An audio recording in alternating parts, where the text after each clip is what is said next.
वक्रतुण्ड महाकाय सूर्यकोटि समप्रभा निर्विघ्नं कुरु मे देव सर्वकार्येषु सर्वदा. Shri Gurubhyo Namaha, Shri Matre Namaha. Namaste everyone. In today's session we are going to review the Nama Siva Kameswarangasta. Until now, Vasinyadi Vak Devatas has been describing each part of Sri Lalitambika in the three kutams in the Keshadi Paadha Varnanai. From head to toe, we reviewed the Mula Mantras, three kutas in the Namas that we have reviewed so far. That is one grouping of Namas that represent head to toe. Now, we are going to start a new grouping of Namas related to places where Devi resides. Where does Devi reside? That's the theme of this group of namas starting from Siva Kameswarangasta.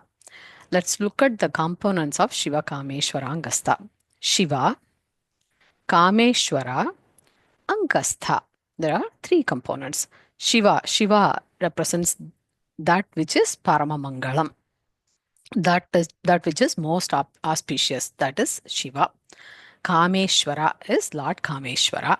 Angasta, Angam, Anga Sta, one who is seated in the Angam of Lord Kameswara. Ambal is seated on the lap of Sri Kameswara. So the theme of this set of namas is knowing the Devi's places of residence. So here, where is the Devi's place of residence? Sri Lalitambika is seated in the auspicious lap, the left lap of Sri Kameswara. That is her place of residence as described by Vasinyadi Vak Devatas. And to start this grouping of namas, Vasinyadi Vak Devata auspiciously starts with the very first padam with Shiva. Siva Padham. Shiva means that which is Mangalam. So for this grouping of Nama, Shiva, we start with the Nama Siva Kameswarangasta. Devi resides in the lap of Kameswara, especially on the left lap of Sri Kameswara. That's the overall interpretation, the first interpretation for this Nama. Now, if we see, there are Shiva, Kama, Eswara, Anga and Sthanam. Who is situated, who is placed, who is seated. So this Nama, if you see, it has the prefix of Shiva, Shiva Padam. So if we look at it, Vasinyadi Vak Devatas could have said Eswara Angasta. Eswara Angasta means she who is seated in Eswara's lap. That would have been perfect. Or Vasinyadi Vak Devatas could have also said Kama Ishvara, Kameshwara's Angasta. If they had said Kameshwara's lap, that would have also been perfect. But Vasinyadi Vak Devatas specially add the Shiva Padam before Kama Ishvara Angastha. Why does Vasinyadi Vak Devata specially add the Shiva Padam before Kama Ishvara Angasta? That's the question. And Bhashyam has a very special reason that it is quoting.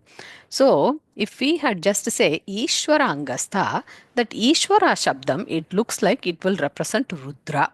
So, the intent here is not to refer Rudra in this Nama. So, just saying Ishvara Angasta is not sufficient. Vasinyadi Vak Devatas could have said Kama Ishvara Angasta. If they had said Kameshwara Angasta, then Kama's Ishvara will represent who is the Lord of all the Kamas. It will represent Manmatha, who is the god of love. Manmatha is known to take any form at his will. So is the intent here for Vasinyadi Vak Devatas was not to refer to Manmatha here. So it was not just Ishvara Padam which represented Rudra. It was not Kama's Ishvara's Manmata. They both, even though we could have said that, Vasinyadi Vak Devatas did not mean Rudra or Manmata. Instead, they wanted to refer to the original source in the Vedam, the Parabrahman, and hence the prefix Shiva. So if Ambal is seated in the lap of Lord Kameswara, it is Siva Kameswara because that Shiva is the original Parabrahman and Ambal is Parabrahma Swarupini. So Siva Kameswara Angasta is the right way to pronounce this Nama. That is the reason why the Shiva prefix is there because Shiva is the original source, the original Parabrahma. Now, that's one way of looking at this Nama. Let's look at some more. Shiva, Kama, Ishvara, Angasta. Angasta, let's look at this component. Angasta. Angasta also means that goddess has taken a part of Lord's Angam. That means she has taken a part of Lord's Shariram.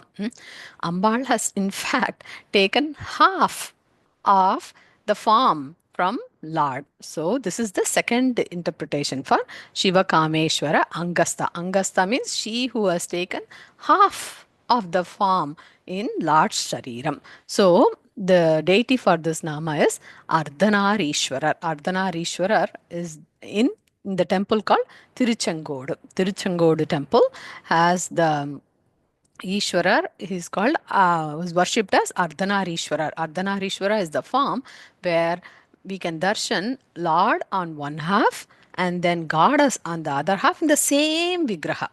Representing unity of Shiva and Shakti. So Angasta means she who has taken half the form of the Lord. So Shiva Kameswara Angastha. So Ardhanarishwarar in Tiruchengodu temple is the deity represented for this Nama.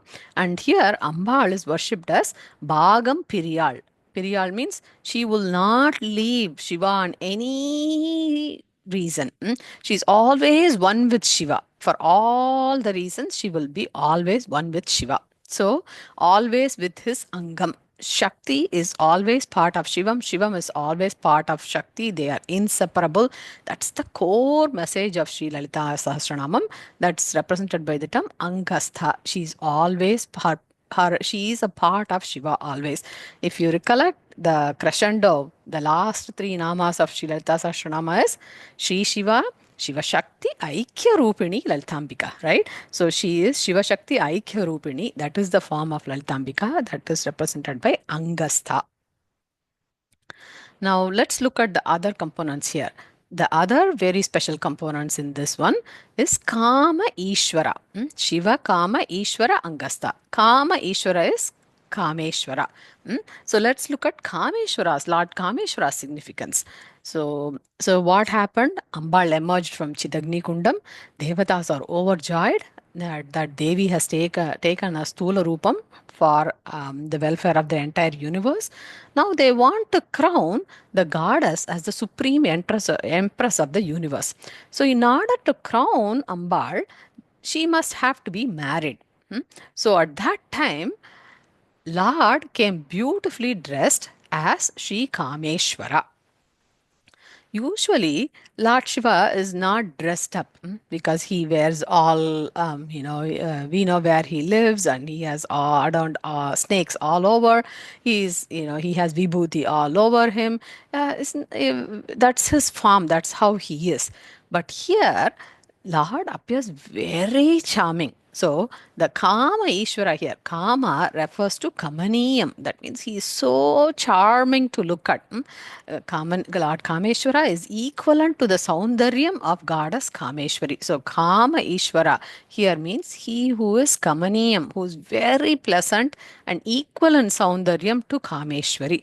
So that's why Lord is called Kameshwara. In fact, this is one of the very important aspects that we have to remember in Lalita Sahasranama. Throughout Sri Lalita Sahasranama, both in the namas and in the stories, we will keep rehearing Lord Kameshwara, Lord Kameshwari, Goddess Kameshwari, Kameshwara, Kameshwari, Kameshwara, Kameshwari. We will be hearing it throughout Lalita Sahasranama in various ways, in various nama. It either say Kamesha or Kameshwara, or a story will be based on them. So this is a very important component to remember as Kama Ishvara, Kameshwara. The union of Lord Kameshwara and Goddess Kameshwari is the entire Vishwam. Now, let's look at Shiva Kama Ishvara. So far we said Ankasta, she who is half the form. She took half the form Ankasta. Then we looked at Kama Ishvara, Kameshwara. Now we will look at it from one more perspective from Shiva, Kama, Ishvara. So we want to understand when did Shiva become Kameshwara? That is the core of this Nama. So when did Shiva become Kameshwara? When Ishvara got the desire to do Srishti, then Kama came. That Sankalpam, that Shivam, which is Ekam, now got a desire and became Kameshwara, who is Anekam. So when we say Shivam, it is Ekam, there is only one Parabrahmam. But when we say Kameshwara, Kameshwara has the desire, so it is Anekam. Even then, that one made itself as two to become Pati and Patni. That is Shiva and Shakti. They are the original parents of everybody. They are the original Dampatis. They teach us the Dampatya Dharmam to say that the husband and wife are always one. They are not two different entities. They are one. That is what our divine father and mother teaches us. That is the jnanam that we need to take. That is called prakrishta jnanam or prajnanam. That prakrishta jnanam is kama. Kameshwara, Kameshwari are still one and the same. That's the same message that's conveyed in Lalita Sahasranama, Shri Shiva, Shiva Shakti Ekarupini, Lalitambika. Hence, Angasta refers to the Sankhya. Sankhya means number, the multiplicity of the universe. So there are three terms here, Shiva, Kama, and Ishvara. So we need to understand what is the difference between Shiva, Kama, and Ishvara. Shiva is the Parabrahmam before having any desire. That Ekam Parabrahmam is the term that we say as Shiva. Before having desire, Parabrahmam is Shiva Ekam. Kama, then Kama comes, the Icha comes, right, to create something. After that Kamam, the one Parabrahmam becomes Anekam. That is Kama.